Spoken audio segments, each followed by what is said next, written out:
Israel informs UN that 1967 agreement recognizing UNRWA is void. This post received a score of 5,700, with an upvote ratio of 92%. Here are the top comments in response to this article. The UN needs to take a hard look in the mirror and ask itself how to effectively implement the resolutions it is meant to uphold. This passivity is eroding the organization's integrity. Countries may start taking matters into their own hands and disregarding resolutions, setting a very dangerous precedent. This isn't a new trend.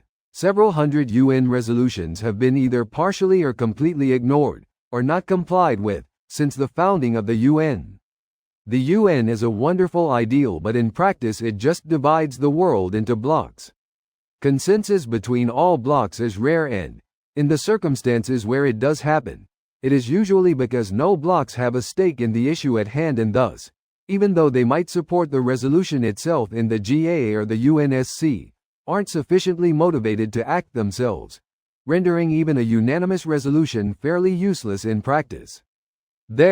The purpose of the UN isn't to be a world government. It's to be a forum between nuclear powers. Everything else is secondary to that goal. So why pretend? Get the nuclear powers in a room. Give them some really nice sushi to keep them coming back, and cut the rest of the posturing and cosplaying an impotent world government. If the only people with a voice in the room have nuclear weapons, what do you think all of the other countries are going to scramble for? Further, being a forum for nuclear powers isn't the only goal of the UN. It's just the primary goal. If you want to take issue with all of the vaccine and world hunger work they do, which is a metric as ton, or attempts to create frameworks for international cooperation on things like fishing, then I guess you can. I think you're evil and ignorant, but you're free to think those kinds of silly thoughts. My honest take is that UN peacekeeping forces need to use force to impose the peace outlined in these resolutions. What good is a peacekeeping force if they don't enforce anything? You have Hezbollah fighters shooting ATGMs 100 yards from the base?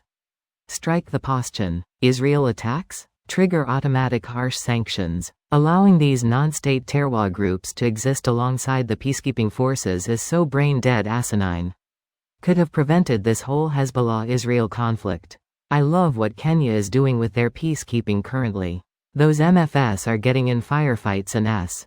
Greater than my honest take is that UN peacekeeping forces need to use force to impose the peace outlined in these resolutions. UNIFIL was authorized to use force. The militaries, most recently the Irish, who are implementing the UNIFIL force have opted to ignore Hezbollah's refusal to abide by 1701 instead of performing their duty.